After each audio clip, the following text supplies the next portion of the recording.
Hello, ReDevix here, back with another video. Today we're reviewing the 71775, the LEGO Ninjago Crystalized Samurai X Mech. The set comes with 1,200 pieces and retailed back 120, retailed for 120 back in 2022. It might have dropped, it might have gone up over event since then. But yeah, this is a re-review from my older review, which is one of my most popular ones. Unfortunately, it's not the best quality, so I'm remaking it now. So yeah, without further ado, let's get into it. So starting off with this set, you have a set number on the instructions. You have a QR code here that brings you to lego.com for their set, invite set product. You have this 3D model of a 3D model of the LEGO Ninjago set. Doesn't look too good in my opinion. They should just use the box art. I'll show that at the end, or pop a picture on screen right here. But you have a set number right here with LEGO Ninjago, with the QR code and all the minifigures in the set. Then opening this up, you have this transition to paper bags. Let me move this real quickly. You have a transition to paper bags, and all the information about that. You have the LEGO building instructions. Then you have an ad for the brick separator and opening your bags by numbers. Then going on to the back. Excuse me 1 second. It ends on page. You finish building at page 135. Then you have little advertisements to not shoot people in the eye, and then opening the hatch. And all that, and surprisingly, I don't think there's any ads in here. Oh wait, no, I take that back. There's actually some in here. It's been a while since I reviewed it, sorry if I'm a little rusty. But you have all the Ninjago Crystalized sets in one ad. With 71772, the Crystal King, 17770, 70, the Golden Dragon Jet, Kai's Dragon Raider, the Golden Ultra Dragon, the Samurai X Mech, the Golden Motorcycle, the Crystal King Temple, and Cole's Rock Rotor? Something like that. Then you have a little ad for Rebuild the World. Then behind that, we have the parts count. Here's all the parts if you're interested. Here's a little bit more. You can obviously part this out on Bricklink, but I do not recommend it at the moment. So it'll be a little bit too expensive. Then closing that up, you have a win at the back with all the other languages. Alright, now bringing the Dragonoid back in here, you can move its, I guess, mouth up and down because it's on these Exoforce arms. You can move them up and down. It's supposed to be its mouth, even though they should just, use the same piece and just flipped it. The actual mouthpiece cannot move. It's actually bricked in there, I guess you could say, and technically put in there. You got this cool dual molded piece, which I sadly didn't use for anything else besides this one part. I'm probably going to make a mock of this, maybe. Or at least try to, take inspiration by mind, from Bricks by Mind and stuff like that. Make my own mock of this. But the Dragonoid is highly inaccurate from the set. In the show, it's quite a big dragon. This should have had its own set if they were going to go all out like they did with Crystalized. For the heroes, they should have went all out with the villains. But yeah, sorry for that side tangent. But you have two exclusive colors for this dragon head. Dark gunmetal gray and then transparent pink, which is a really nice color combo. I hope we see something like this again for this head. Then you have articulation ahead. You can move it up and down and side to side a little bit. Then you can also move it like that. You can swivel it, and it's on a ball joint, so you can move it however you want, however you please. It's using one of these new socket pieces, and potentially a newly molded in this plastic. Not new, but like it's an old piece, but like it's molded in a newer Lego plastic that's more environmentally friendly, but the clutch power is roughly still the same. Then for the sides of wings, they're using these new crystallized blade pieces, where you can move them a little bit. The big one can barely move, but it's a brand new crystallized blade piece. You can move it more down than you can up. Then you have a smaller one right here, where you can bend it like far back and like down here and all the way up there. It is quite hindered, I will say that. Then you have some loose crystals right here, which are really easy to pop off. As you can see right there, barely any force, and it still wants to come off. Then you have nice shaping for the Dragonoid. Then you have crystals at its back, and then crystals for the toes, using the chi slopes in dark transparent pink. Then you have some really kind of half-baked techniques for the Dragonoid's lower torso. This is supposed to be like fully dark gunmetal gray, or at least something close with black and pinks, honestly. I understand this is a side build, but it's very inaccurate to the show. It should have its own set, like the Crystal King. And they should have put like General Vangelis on this one because he used it the most, and Harumi should have been in another set because like they reused the prints so much. But we're not onto the minifigures. We'll get to that last. But yeah, for Dragonoid, I'm not too big of a fan of this, especially knowing the show context. These are supposed to be huge. They're supposed to be massive. It was in a trailer too. How did Lego mess this up? Alright, so we're going to take the Samurai X Mech section by section. So we're going to start off with bringing... Oh, almost knocked out my camera. But we're going to start with the lower half, and we'll go to the upper half. So, bringing this in, for the feet, you have these two sticker pieces for the X's with some gold detailing. I do like this half slope thing for the toe. And the shaping for the feet look really nice. Then on both sides you have, you can already hear one of the issues of this set. But on the side you have another sticker right here for more of event detailing and more of a cautionary stuff and electricity. You have a new crystallized golden plate with 2 golden ingots and 2 of these pieces in gold. The angle bricks, sorry. Then going back to the front of this vehicle, mech, whatever, and this thing is falling apart. I'll get to articulation later. It's just going to take some time considering how loose this stuff is. Wait, I'm going to flap these up just so it's easier. And so nothing breaks as easily. Okay, so what I'm trying to say is there's a not exclusive print, but like there's a sticker right here for a resistance symbol, which wasn't even clarified in the show or anything like that. And a golden plate with some more blue, light bluish, medium blue. Then you're using these Seabound cockpit pieces for the knees. And you can also move the legs, but they are pretty hindered in some areas, because like if you bend them like that, you will have a huge gap right there. You can bend them up a lot too, but not too much. If you bend this down, you can probably bend them up more. Nope. Okay, so you can only bend it down a little bit. Then you can move the leg up completely, and there's no other articulation. You can do the same as most mechs. You can just, swivel the feet. Up and down can barely go. And with the leg, it is quite hindered, so it won't work as well, but you can kick it back this much. Then you can also kick it forward this much, which goes pretty dang far if you ask me. You can go this far from the leg, from its base position, and put this back down. One more, there we go. Then you have these plating right here. Oddly enough, they don't put any more structural integrity on this. So you have 2 golden ingots on here with some slopes in blue and black. Then on the... Oh yeah, I almost forgot about the back. Okay, let me hold this real quickly. And you have the X symbol right here for Samurai X. I forgot to mention that. And you have some more curvature right here. And more curvature right here with some more tiling on this side. And on the opposite side, you have some more curvature and some more nice mechanical detailing.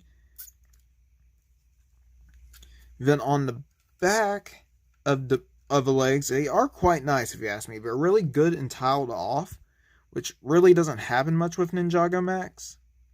Well, it used to not happen as much. Now I think Lego's going a little bit above and beyond with it. But yeah, so you have black all in the middle of this. And then gray for the tubing. But unfortunately, one of my complaints with this is that this piece right here, it falls off so easily. There's no structural integrity. There's nothing keeping it on there besides these 4 studs.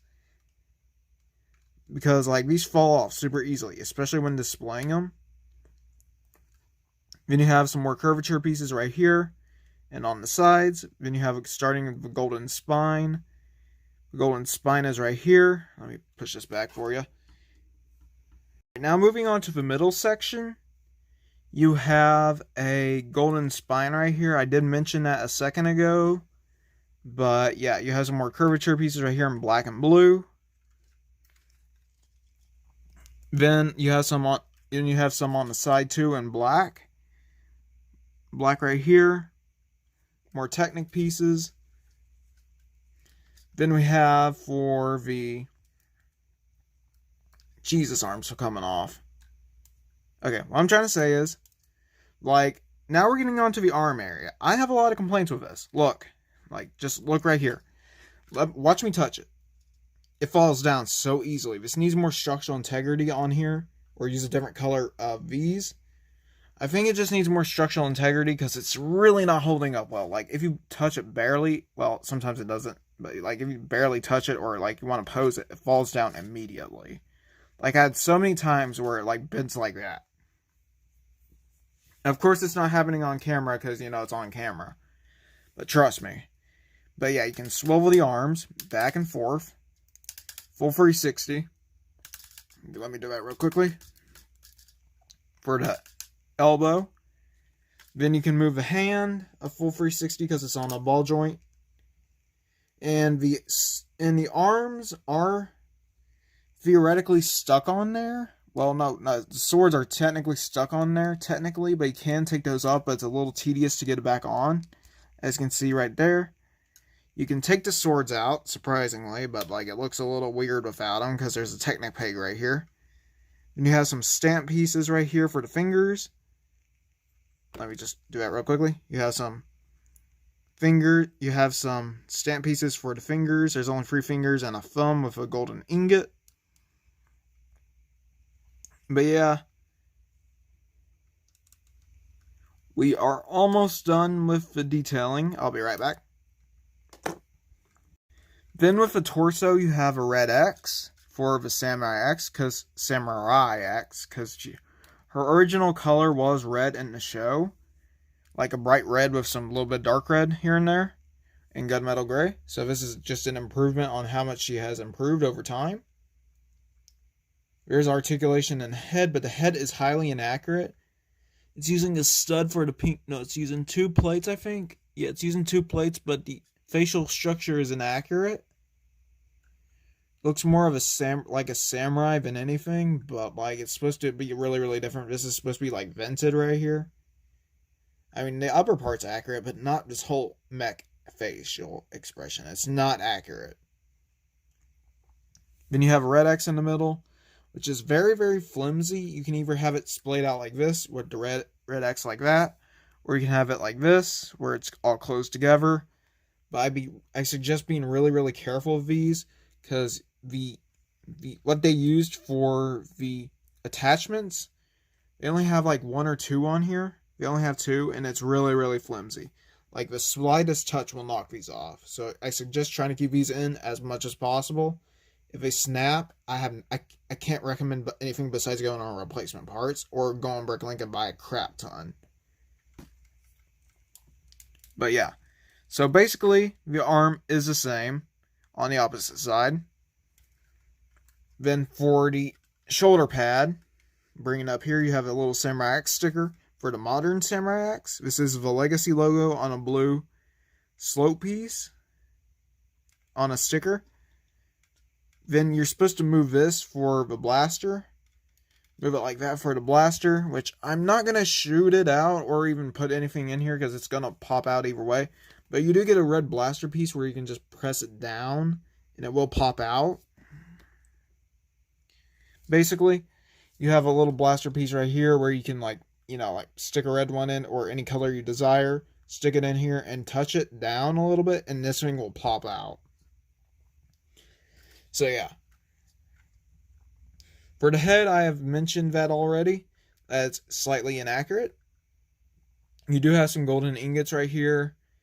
And the articulation on the head, you can just basic articulation, you can spin it around. It's on a ball joint. So yeah, I wish it was on a stronger ball joint because these gray and dark gray ones that are, Mixel based kind of crack easily. So yeah, let's get on to the details inside. Alright, opening the mech up. And that was, of course, okay, never mind. Okay, in the mech itself, you have a little bit of detailing. Right there, you have the Samurai X blueprints from Crystalized. Right here. With some gold paneling. Then you have 2 control sticks in the middle for where Nia sits down and controls it. I'm not going to put the minifigure in here considering she is quite breakable and I don't display my sets with the minifigures, which I should probably do, honestly, is display them with her sets or just bag this up and just keep it dismantled. Then on the other side, you have a sticker with the Samurai X, and I think that's Harumi and a ninja, or at least a kid and a ninja. It's really hard to tell. Then you have some more, switches and stuff like that and buttons. Then, of course, you have the red X in the middle. And, of course, that breaks off. 1 second. I don't know how this got back on. It goes like that. Yeah. It goes right here. It goes like that. Alright, so I'm probably going to dismantle this after this review. Just to, get it done over with. Alright, everyone. So that's it for the main set. Oh, you thought I was concluding. No. I'm actually going on to the minifigures next. So I have all the minifigures out except for Nia. So, I'll get her out of her case last because she's one of the exclusive figures. So we're going to start off with the villains and go to the heroes because they are overpowering the villains essentially to a point. Yeah, they are actually overpowering the villains. So yeah, I'll get to the minifigures after I find Nia's accessories, then we'll be right back. The first minifigure in here you get is the box standard, easy to find, $10, $20 Vince Stone Warrior. You can find these on Bricklink, eBay, and Mercari. And in all these sets you can get one of these. I think only one comes with 2 brutes, but essentially what this is just the legs are the same are on the brutes and all that. I have made a full review on these, but I really do like the translucent parts. And I do like this dark gunmetal gray torso with some pink crystals on it. It looks really, really unique. On the back you have some more of that dragon muscular printing. Then its accessory is this little sword you have for the Vince Stone Warrior. These crystal beasts use spears in the show, so I don't know why they didn't give us more of the spears in the sets. Then you get this really cool, uniquely molded headpiece for the Vince Stone Warrior with the gunmetal gray dragon head with crystals spiking out.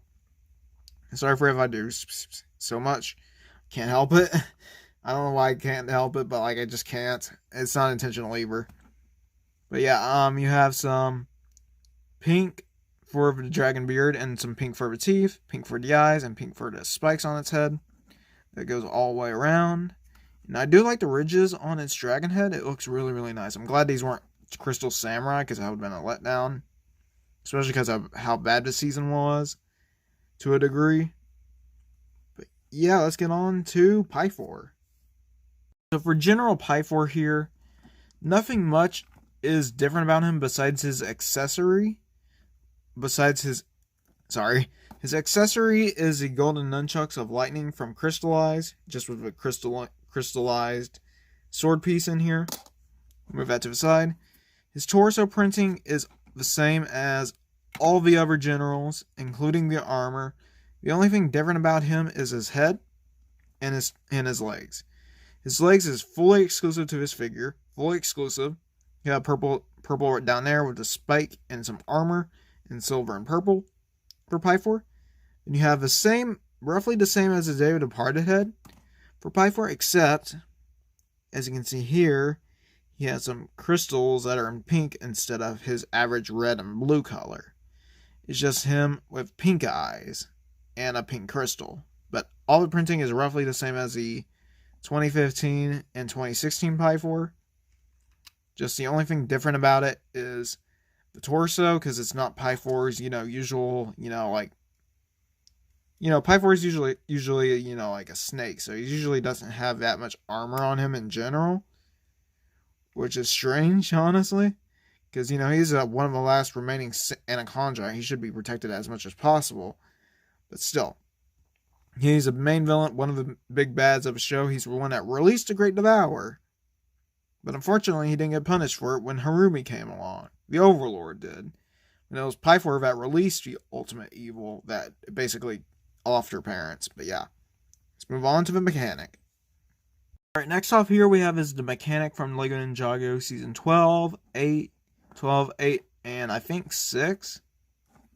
Because he was introduced in Skybound, but technically he was in Season 2 too, but before his mechanic name. But his torso and legs are the same as all the other generals. His torso is exactly the same as Pi 4's, just different legs. As you can see there, they're two of the same print. Sorry about this one's a little dark. These minifigures are really hard to see in here. You can get a black bowler hat with a new mechanic face print, which I wish they would re-release the mechanic in some way, shape, or form. But unfortunately, he's only exclusive to the most expensive sets. But he still looks really good in this crystallized outfit. I do like the pink eyes and his pink mechanic eye. Pink robotic eye, where this was originally a Ninjago. And he used that as parts. He does have a better smirk than what he did in the Ninjago City Gardens, which I will review eventually. No promises, though. He has a pink eye, so his mustache. And his accessory is... Sure, I got this right. I don't remember how it was. I'll just keep it like that for now. His accessory is the Iron Barons. That's what I remember it as. The Iron Baron.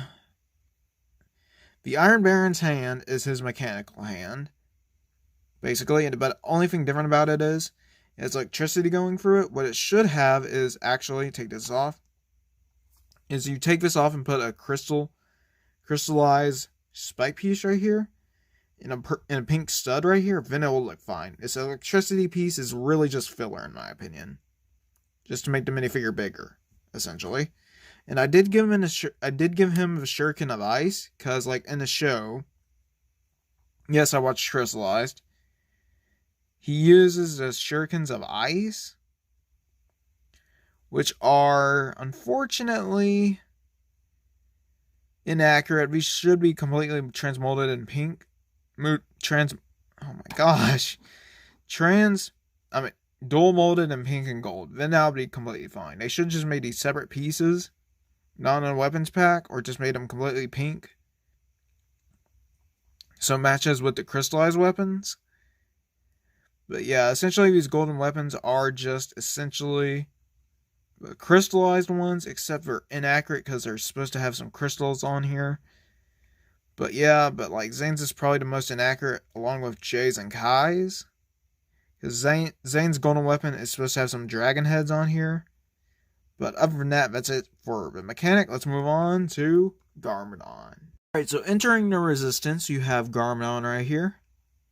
He is essentially inaccurate. Again, he is highly inaccurate. He's supposed to have an upper torso piece. This is accurate for his, his original counterpart, where he doesn't have the Oni mask. But in the show, when he has his Oni mask on, he grows 2 extra set of arms, like his 2012 counterpart.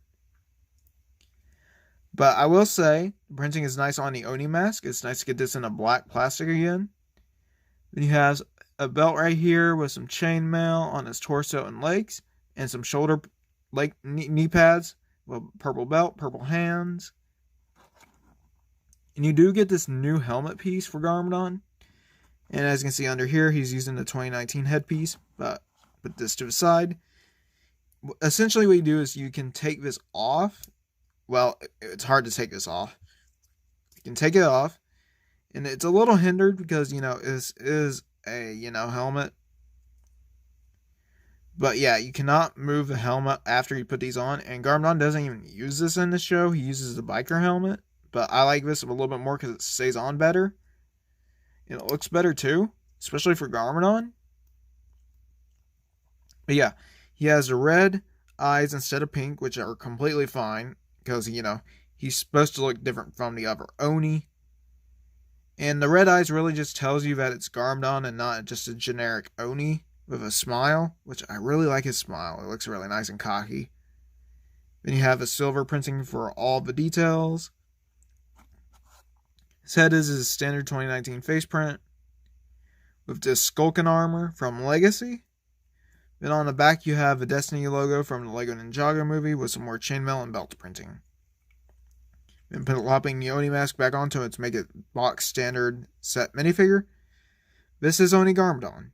Total letdown to the accuracy of what it's like in a show. Let's move on to Master Wu. Things up, we have Master Wu. Master Wu, he is highly accurate to his in-show counterpart. Highly accurate. Except he's supposed to have a dragon sword from Season 9 Hunted, but instead he has his golden bow staff from the original seasons, which is quite odd because he never used that. Then you have this resistance flag right here, which I'm going to take off. Now him and Nelson use this, so I won't go over it with Nelson, but it's just a few simple parts with a sticker right here for the resistance flag. But yeah, he essentially has the same, almost the same printing as Garmadon, taking the accessory off. Essentially the same printing as Garmadon. You do get this original rice cat piece from Lego Ninjago. Then you can take his head off, which uses the 2019 face print. As you can see right here, it's a 2019 Wu face print. And here's the back of it with the ponytail. Then you have this. I'm really glad that they brought this armor piece back. I'm really happy they did. But this is the golden dragon armor from Season 9 Hunted. They haven't used this piece in forever. I hope they remold it in black. That would be really cool. But yeah, you attach a clip to it to fit the resistance flag. Then for his torso and legs, it's roughly the same as Garmadon's, except for chainmail is a lot different. It's more like golden armor with some, like silver fabric. No, not silver fabric, gray fabric. And essentially the detailing is the same as Garmadon's, except for on the knee pads and the upper torso. The belts are roughly the same. Garmadon's is more sloppy and more purple, while Wu's is more like presentable. And same thing on the back. He has more detailing for the wrinkles, the Destiny logo, and then the golden neck piece, golden hands. And the printing is really nice on this figure. I really do like how this figure looks. I just wish he wasn't in an expensive set, but at the same time they do this with all the Woos, honestly. Or at least a good majority of them. They put him in the most expensive set. But I mean, he looks good, and I'd say that the dragon armor, bringing it back, might have costed him to be in this set. Because how unique the piece is in this set. But other than that, that's basically it for Wu. Let's move on to Nelson. As I stated earlier in this video, Nelson has the exact same accessories. He has a mix between Wu and Garmadon's, except he uses a blue swords instead of silver. So I'm going to take these katanas out because they're really not necessary anymore. And he uses the same resistance flag as Wu, except he's holding it in his hand. He wasn't even using it in the show, so I don't know why he is using it in a set. Plus, he was only a side character in the show. But yeah, you have this little resistance or Wu Crew, crystallized Wu Crew helmet right here. Not Wu Crew. No, wait. Hat right here with the Wu Crew print or resistance print. Using the hidden side headpiece with the purple cap and blue hoodie. Dual molded in purple and blue. He has this new mask piece with his back alternate face too, having a very, very, very happy smile. And on the front, he's very angry with the mask and 2 gray dots, and then black eyes with the black eyebrows. Then taking this off, and you do get this black Tournament of Elements armor piece, which is really cool. This is my first copy of this. Then he uses standard blue legs for the kid. He should have mid legs, but unfortunately Lego gave him very, very short legs, even though he's a teenager in the show at this point. And on the back you have a resistance symbol, the Wu Crew resistance symbol. But yeah, that's basically it for Nelson. He's not that complex of a minifigure besides his jacket prints.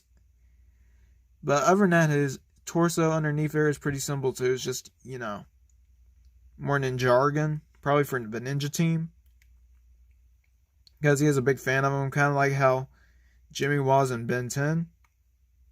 But yeah, let's move on to Nia. Not Nia, Jay. Next off we have here is Crystalized Golden Jay. So nothing much from my other reviews with him in here. I have reviewed this set once and I didn't go into detail with him, but I did go over him in a lot of detail with the Golden Dragon review, Golden Ultra Dragon. All I will say is that he's a very, very detailed minifigure, and the gold does tend to crack a lot, so be careful with that. He does use the 2017 Ninjago face print, and his accessory is a golden katana, or you can give him the not shurikens, but nunchucks. Taking the armor off, let me get this real quickly. Taking the armor off, head and armor off, you get this 2011 armor piece, by the way. You have Jay's crystallized golden symbol right here.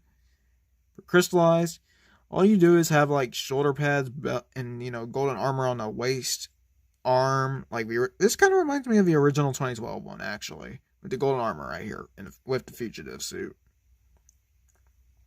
But yeah, he has golden armor on the legs, dark blue belt, golden armor for the knee pads, and on the back you have some straps, orange straps and belts right here for the golden armor. But other than that, it's pretty simple, I would say.